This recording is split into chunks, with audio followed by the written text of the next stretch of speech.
Never been spotted capping, always been all organic. My view so panoramic, give me respect, I gotta have it. I never been close to average, now I mean I'm supposed to grab it. My view so panoramic, all I see is holographic. See one of you I had to laugh at, then one of you I can't imagine. Check me out, I'm bad grabbing, I got me some bad habits. My city get hella active, but I love it with a passion. Money in my baggy pants, I look like I'm hammer dancing. My voice sound a little hoarse, I know, just call me Lil Sebastian. Why be put that pink on me, and now I think I'm Killer Cam. Inside my mind, I already put my future goals into the past tense, and they gon' keep on doubting till they see that I just made it happen. I ain't tripping, tell me what they gonna do, huh? I'm on a mission to get paid with the crew, ay. She like me, I got more flavor than you. She gon' give me a little sugar like a neighbor would do. Told her this, you gotta save her, can't save her. Independent ballin' like a major, my paper coming blue like a jaybird. My view is changing, I can't even see my neighbors. Never been spotted capping.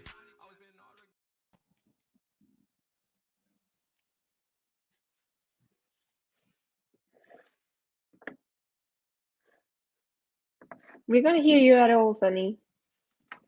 Oh, I am so sorry.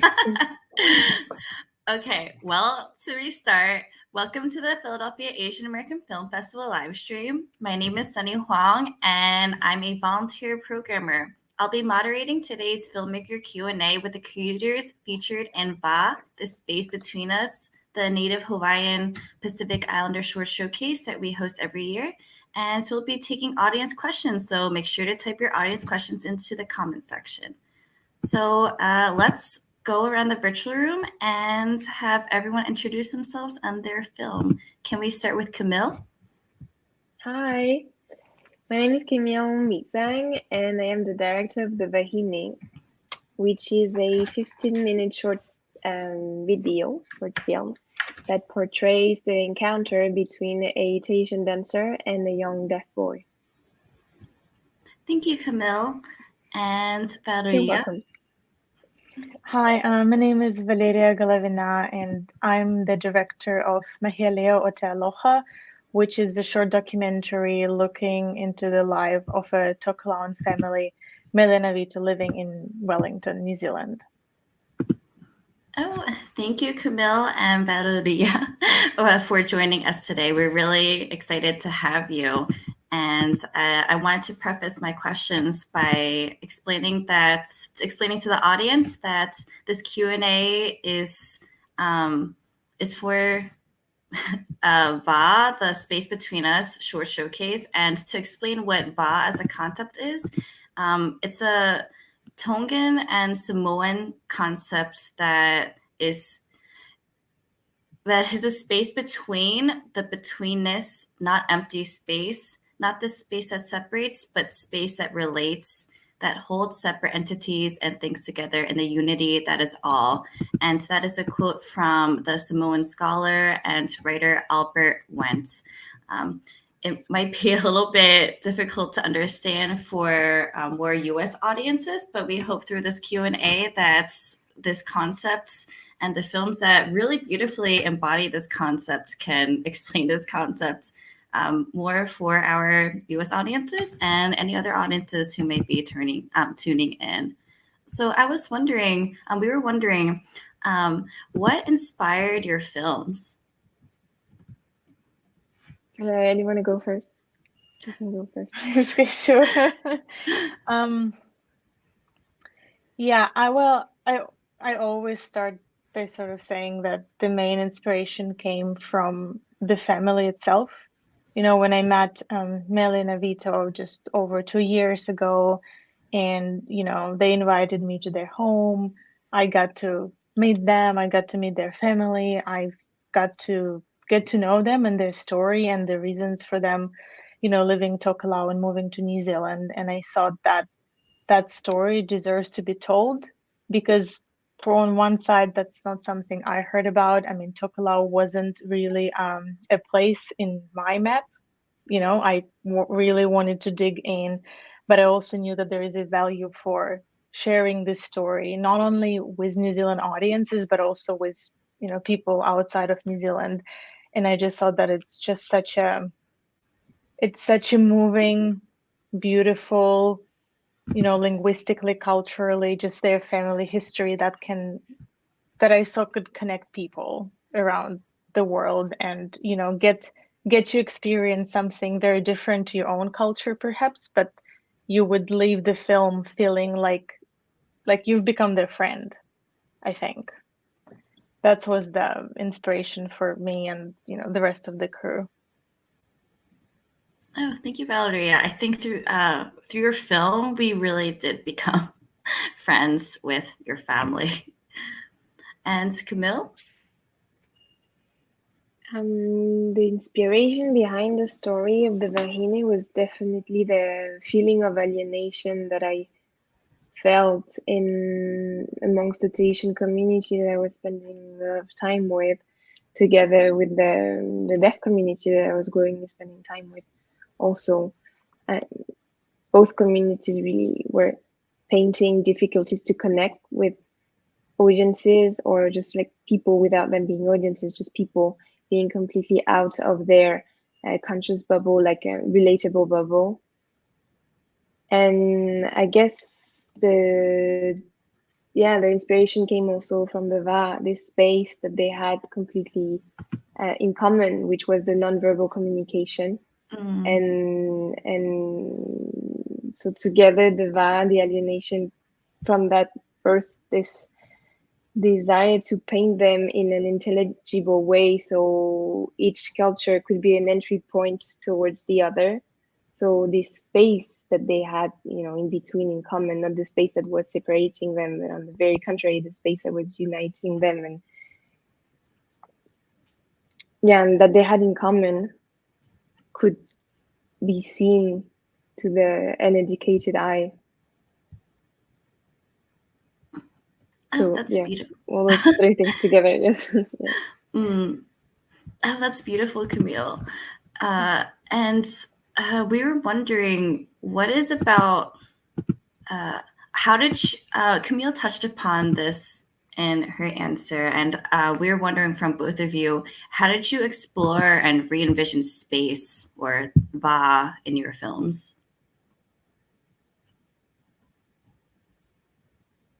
I guess you can go, because I am. Okay, so maybe you want to elaborate on your answer. I think, to me, not not being a New Zealander and not being Tokelau either. I'm from Ukraine, and having lived in different spaces and having existed and having created work in different spaces that were not my own, I always look for ways to bridge people and places and locations, and even in a spiritual way together. So I think working, being in the space with Mel and Avito, and also in the space of their community, while being in New Zealand, while having my own background and my own thoughts of what identity means, and how can we engage with it, not being from the place or not from being from that culture, and just working that in the film, that it doesn't feel like that the viewer doesn't feel like you're alienated from them. You feel that you're right with them there, and you get to experience things that they experience together with them, which I also think more on a technical level in that informed the way, where the camera was, the kind of traditional music that is being used in the film, which is also in a way, I think, is just rethinking that space. A lot of the traditional music is actually from, some of them Mel and Avito composed themselves, some of them were performed by the community.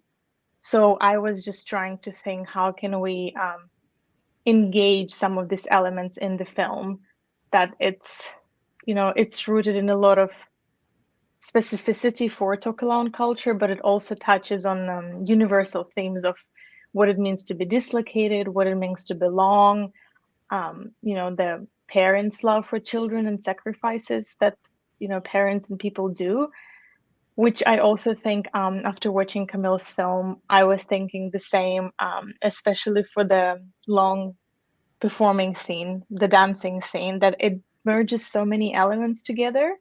And I thought it was just so beautiful because I felt like it's just, as you said, it takes you to different place, especially, if you know a little bit more, you're educated and you're interested, you just get to experience the film and that culture that you're watching on a different engagement level.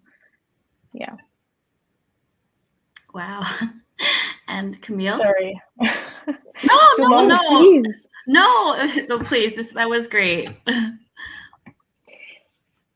Well, I guess I can continue with the dancing that Valeria was speaking about, because this scene in particular was thought to paint literally the physical experiences that both communication style have in common. In the story, without spoiling too much for people if they want to watch it afterwards, there is a moment when we make comparisons between how deaf people experience music, which has, like, they can't use their hearing sense, they are using the touching sense.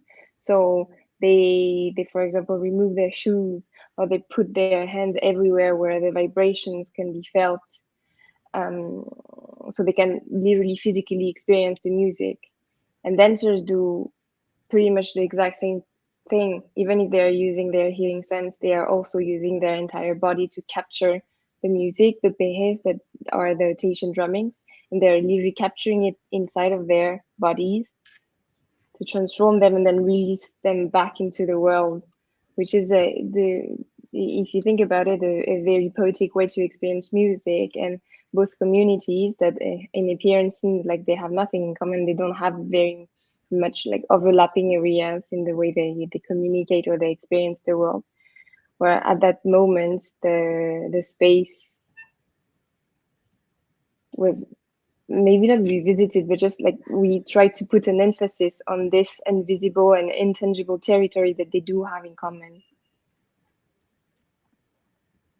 Oh, wow. Wow. I think both of you just really seem to understand the concept of Va, and in Camille's place, from Camille's perspective, and yeah, for Camille, also dance. And both of you just articulated all that so beautifully. And we were wondering, how did your understanding of space or Va inform your camera movements, which Valeria briefly touched upon? Okay. Yeah. Well, initially, I just wanted, because I also shot the film, I just wanted it to be a very intimate experience in terms of, cinematography and shots. I really wanted it to be warm and welcoming and just being there. And I think spending time to build that relationship with Meli and Avito and community, and, just getting to know them, and only after, months coming to film, helped to build that connection and help them to be a bit more relaxed and help them to understand and know that we know their needs as well during this process. So I think after a while, it was easier to be there with them and move with the camera and just, let the things unfold. There were a couple of the transition sequences, or, the opening shot of the ocean came later in the process, when I was just trying to figure out a way of how can we hint on the islands and relate to the islands, but not go to an extent of using archival footage or trying to shoot something very literal. And that came later. And, when we went out there and we got that very slow drone shot, which sort of, it's referring to Tokelau, but it also can be anywhere. It can be, I'm sure a lot of people from other different places and countries in, Oceania and in Polynesia can refer to that. So that's, I think, that idea of thinking of how can we relate to this space I haven't been to, and probably a lot of people who are watching the film haven't been, but we can help immerse them in the film right away. That was important, I think, because I think with that shot, you're just in there. And with Melly's narration, she has such a specific way of, storytelling and sharing her story, that it grounds you in their culture and where they're from right away. And the song that's playing almost at the background, it's almost like it's getting lost in the ocean, is the song that the Tokelau community performed. And we were so lucky to record and then found a place for it in the film.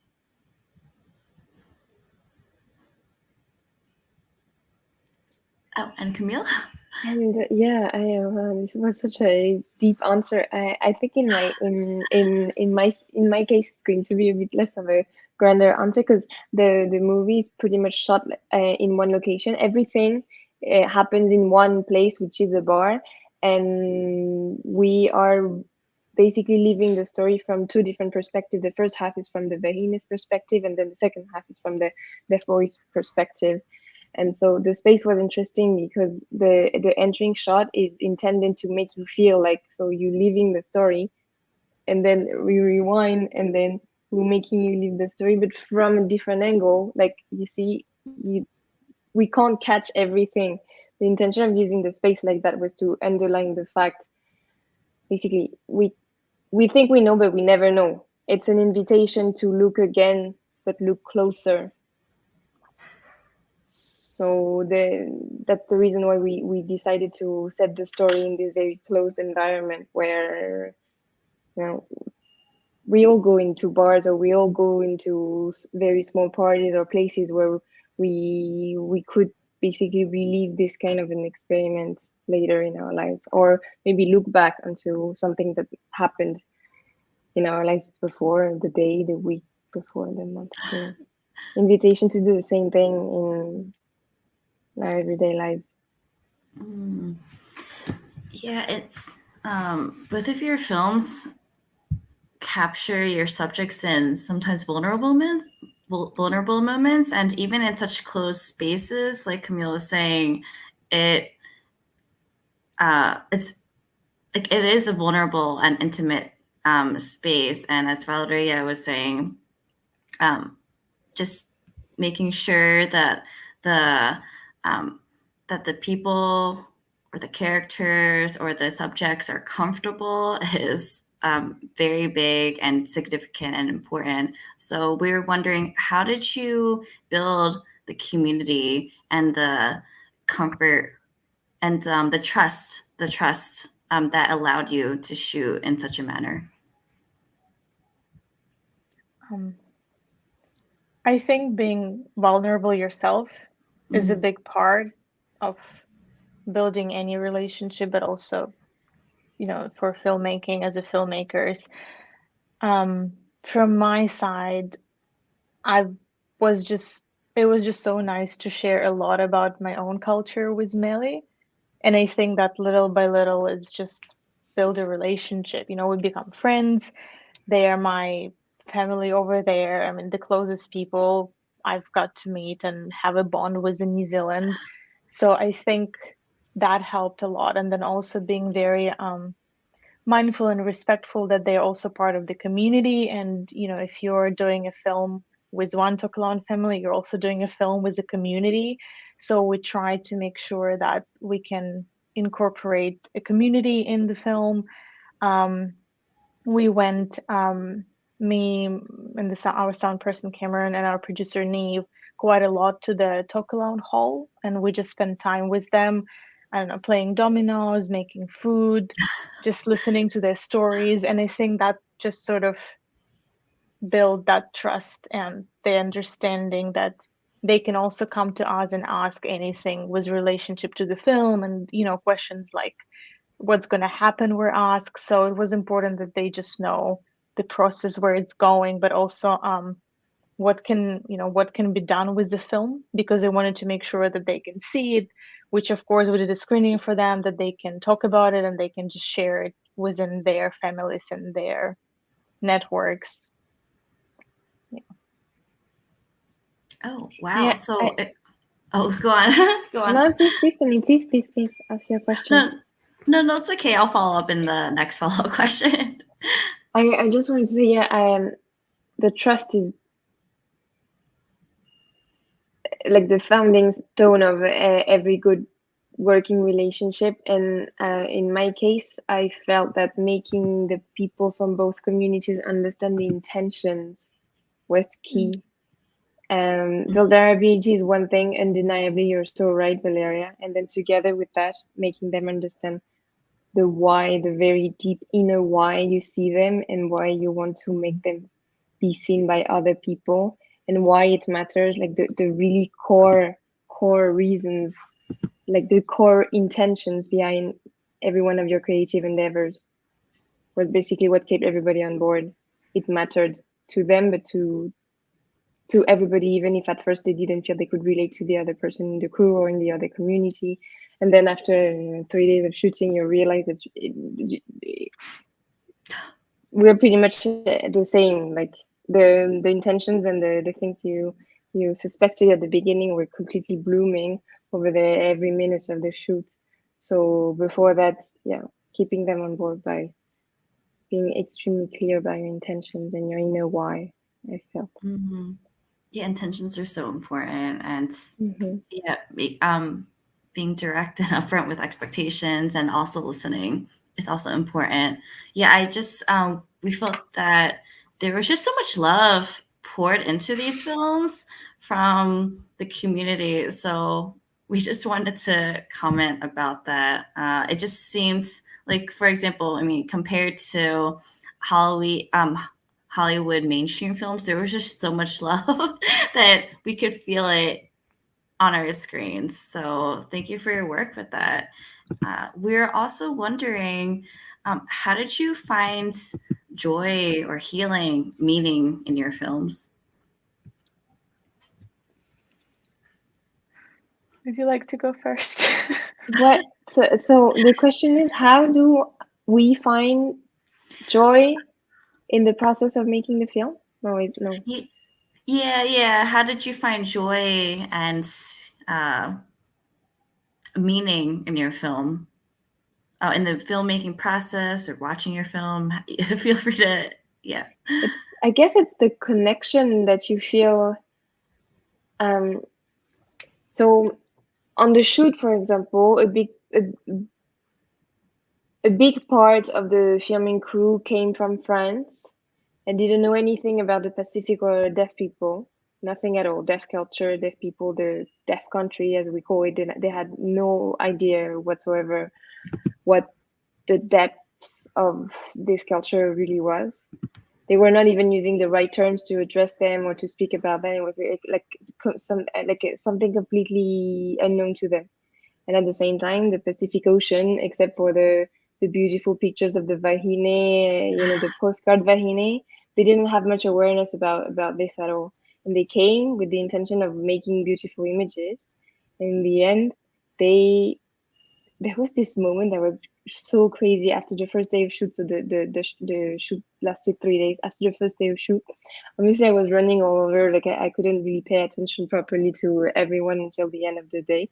And I came back to the place where we were sleeping, and every single member of the crew were lying down on the carpet, looking at their phones and looking for words to say in sign language, in French sign language, in order to communicate with the a share of the crew on the next day, because they were all both extremely frustrated and extremely enlightened by the day.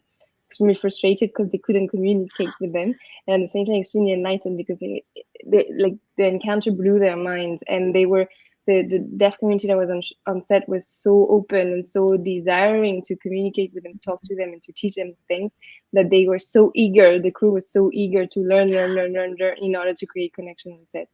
And together with that, the Polynesians that were on set were covered with tattoos. And for my French friends who came to make the film, for them it was just beautiful drawings.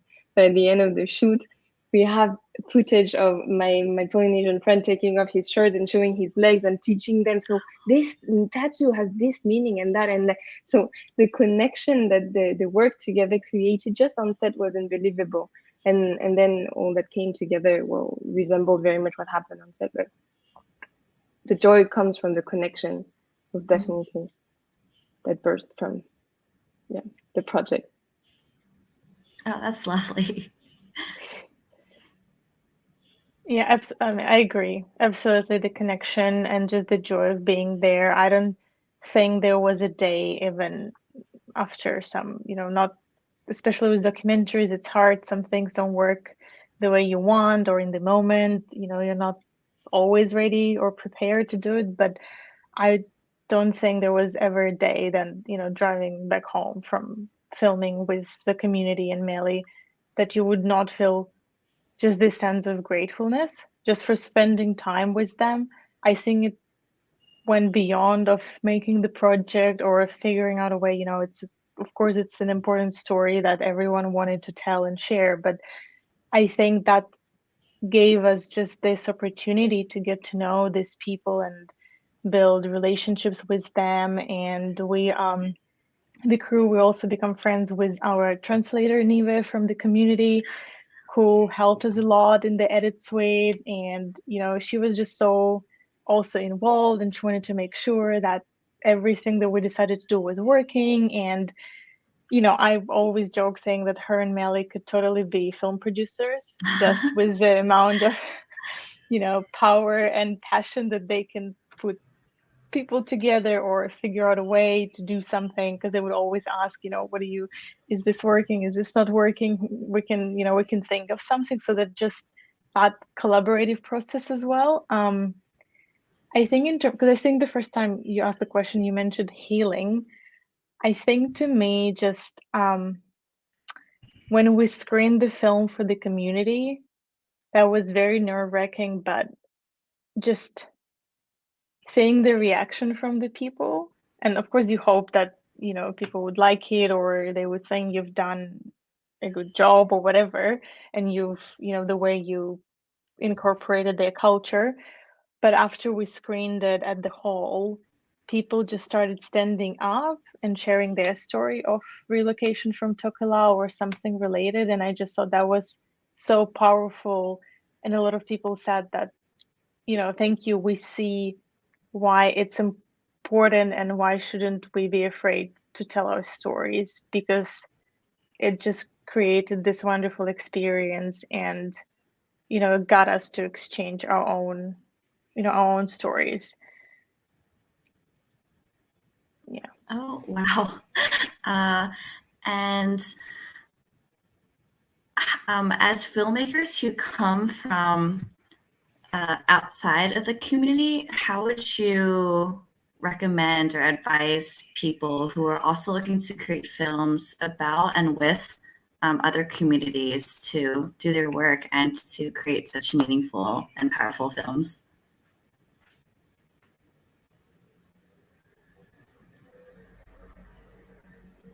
I think the very beginning of such endeavor has to start with the intention of completely deconstructing every single certainty we have. And when I say every single certainty, I really mean it. Even if it implies that you have to rebuild them afterwards, or just rebuild them and rebuild and deconstruct, rebuild, deconstruct several times. Having loads of humility and desires to listen closer and listen again, and challenge your judgment all the time is most necessary, I feel. And this is how you will gain legitimacy, and this is how you will gain trust, because you make people feel safe. And making people feel safe is the one and only way, in my opinion, to create meaningful connections, which is also the beginning point or most important piece of creation. So that would be my answer to your question. Yeah, I think that it starts with intention or the why, and it's always hard to say. Like, it's always hard to give that advice, because I think it really depends on your intentions and your own, of course, your own background and your own politics of your work. It would be different for different people and different creators, because people dig into certain communities or themes for different reasons. I can speak for myself. What really helped me is also doing as much as you can of your own research, trying to understand where they come from. So as simple as that, once, I met Melina Vito and I knew I would really like to dig into the project, I didn't really know anything about Tokelau. So I've started from basics. I went into the library and I pulled every single book I could find in Wellington from the library that had Tokelau. And I just tried to get my head into the place and the culture and just, understand and be able to actually communicate with them about it. And then also, I think, as Camille said, listening and being patient and knowing that you might ask weird questions and that's okay, because as long as you know that you don't know anything, like I think as long as you accept that, then you can start having these conversations. Yeah, absolutely challenging your ideas of, again, same things, like of challenging your idea of an identity or your relationship to culture or of someone's homeland or language. Just being curious and being open-minded to learn more and explore more, and maybe also in the process discover something that you weren't expecting, and that's okay. That can become part of the project or something to take away or even a question. Because I think, to me, one of the biggest questions that I think a film hints in a very hidden way is, after you relocate or, you have this huge feelings of nostalgia and dislocation, well, what happens to that relationship if the physical place of your homeland disappears? Because Tokelau is in danger of, because of the climate change and the rising sea levels. There is this whole discussion now, and with a lot of other, islands and nations like Tuvalu, what happens if your physical place of your home just goes underwater? What happens to all of these communities and diasporas around the world that don't have that, that connection to something very physical of their roots and their homeland and their language and their culture? Wow. So in the process, so in helping, well, we were wondering, since so many of these cultures may be in danger or they're just not in great spaces. So, for example, what Valeria just mentioned, their homes are in the midst of disappearing due to climate change and other factors. Do you two see yourself working with these communities further to help share their stories? And even if their place may not be there, but you can still share, their space or their home and who they are and their stories for the future? Yeah, I'd love to. I think that was just the beginning of the relationship and the connection, because I mean, there's just so much more that you can dig into, and I think also so much more that the rest of the world needs to see. I think that's just something that always drives my interest in storytelling and in such diverse communities that we don't get, as you mentioned, especially in this part of the world, we don't get to see a lot of this more smaller or more vulnerable or more whatever, just places and communities and people that are not like us, or that we're not like them. So I think, yeah, I'd love to. And personally, I think, I don't know when this whole COVID situation, if ever, to just get to Tokelau, because I've never been, just travel there and hopefully travel there with the people that I've met in New Zealand, and just see what kind of projects or stories you can get there. But also, I would just love to document the islands, because I think that, preservation is a big part of my intentions and my hope with the whole documentary and filmmaking work. Mm-hmm. Mm-hmm. And you, Camille? Yes, for me also, most definitely. I'm currently working on other projects in Tahiti, and deaf culture play major role in what I'm creating. Also, I feel that I am French Vietnamese. I am from the stateless political refugee diaspora here in Paris. So we have a very special relationship to what home really is and to what our country really is, because we don't necessarily have a proper tangible territory with a proper border to refer to as our home. And it's the same thing for the deaf community. The deaf country is not a tangible territory, like place with what the conception of territory really would mean. It's very much what makes an identity, and a feeling of belonging lies in different materialization. Nation is a concept of the mind, if you really think deeply about it. And those notions are something that I find extremely interesting to explore. I feel that this is most definitely going to inhabit every single pieces of creation that I will work on in the future. Does this answer your question? Now I had like all those questions we have, like, get my mind going in so many directions. I feel that this is a bit a sense of Oh yeah, it did. okay. Yeah, thank you too for just such insightful comments and responses. I wish we had more time to truly delve into all of these questions, since your comments, your responses just have further responses that could be just as insightful. But we were wondering what is next for you two?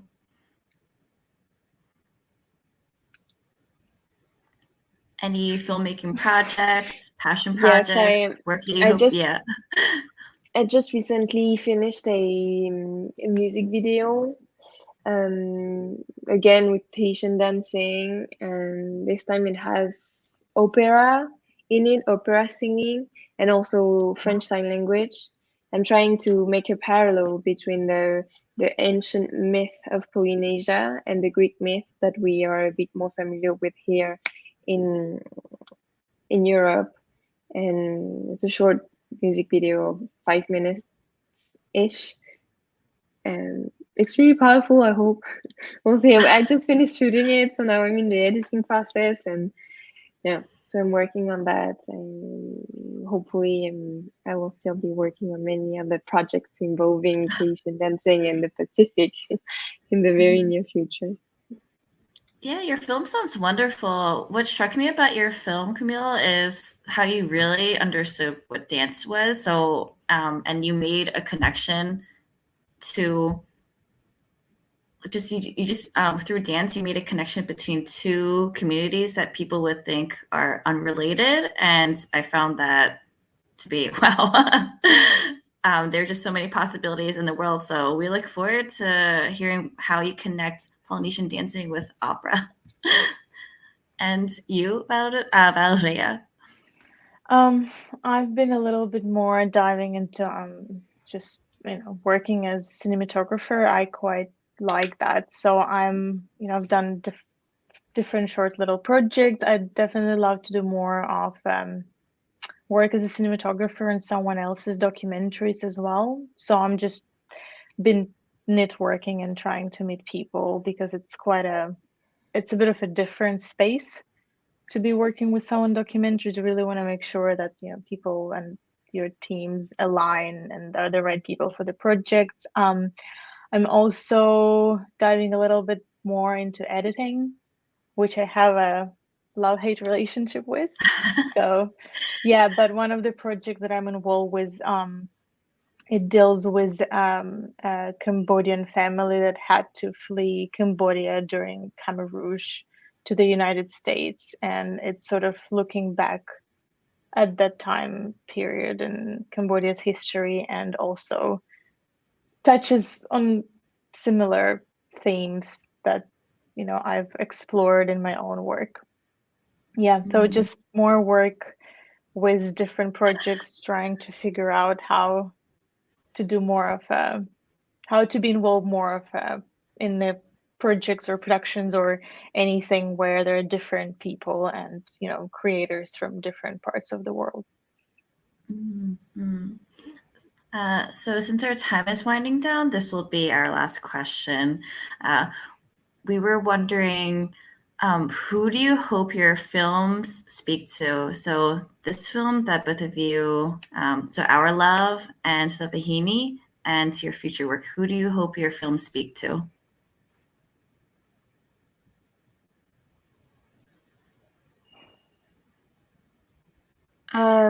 I hope that the Vahine speaks to people that are seeking truer representation, the ones that feel they are unfoundable anywhere on screen or in most popular and mainstream stories. Like there is a way, and yeah, it's a difficult question.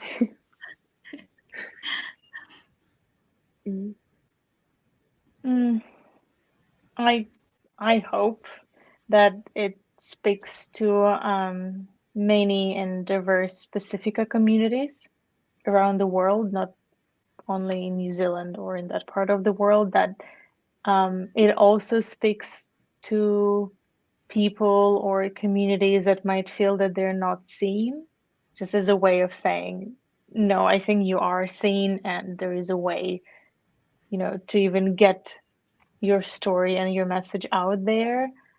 Yeah, and just to anyone, who come across the film, that people just got, even if they didn't know anything, they went online and Googled Tokelau and read, or at least figured out where that is. So I also hope for that as well, because it's a way of it's just a starting point, I feel, for creating these little connections with people that might be interested in these films for different reasons. Yeah. Oh, Camille, we can circle back to you if you yeah. It's because I'm spending so much time with the Tahitian community, and a bit less now that the pandemic hit the world. I was spending also a lot of time with deaf people and even Eurasians in my own community, Vietnamese people. They were all filled with so much anger, and so was I actually. I still so am I at this moment. I'm still filled with so much resentment and so much anger towards this lack of depiction that I feel I'm struggling so much to find, even if it's just fictional character that paints my plurality, and always feeling that I have to juggle in between different boxes or this is exhausting. And also it gets me so frustrated at people that make it a habit to misunderstand, like on purpose, intentionally, because since your box doesn't really exist out there, it's a proof, a tangible proof that you are a bit too complex to be understood. And this is so annoying. And I feel that this short film is intending to at least give a bit of a hope to people that feel so alienated and so suffocating under mosquito bites every day. No worries, we're many like you, and there are many ways to make you feel seen and heard. And it's not necessarily by shouting and being violent, either verbally or physically. Power stories is still a thing. I know everybody also says right now that storytelling is such a trendy word. It's not a trendy word, it's a powerful word. There's a reason why this is taking over the entire planet at the moment. It's because it speaks to everyone. And the power stories and the soft power of media and all those quite intangible energies that we feel in this human connection we see on the screen is something. So not necessarily quiet down your anger, but ease it down a little. There are people out there like you, and we are intending to open the window of representation for you guys. So something like that, maybe. That's how I would Yeah, thank you too so much for your important work and shining truths and bringing these truths to light about these communities and using these opportunities to create and tell important stories that need to be shared, and also bridging communities with whether it's within your own films or with the wider world. So helping contribute to FA in that sense. Unfortunately, that is all the time that we have for today. But thank you to Camille and Valeria for joining us in our Q&A today. The NHPA Short Showcase, VA, The Space Between Us, is available until, I think, tomorrow, since tomorrow is the last day of the festival, on November 14th, 2021. But we do host a Pacific Showcase every year, and we're proudly expanding it every year. So hope to see you all next year. Thank you all. Thank you very much. Thank you. It was a pleasure.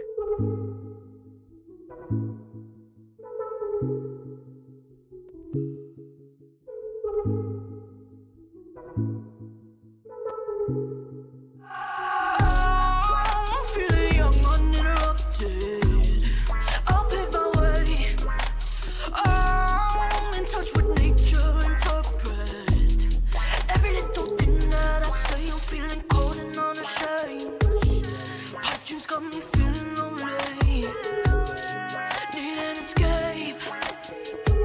So tell me, is this love? I think I'm getting hungry. I'm feeling down from the last day. There's every pain you set it right. I'm getting lit off the process. Anything you say, I chew. Spit my spoil food. I chew. Spit my spoil food. Hiding like it's left, right, up, down in the talk.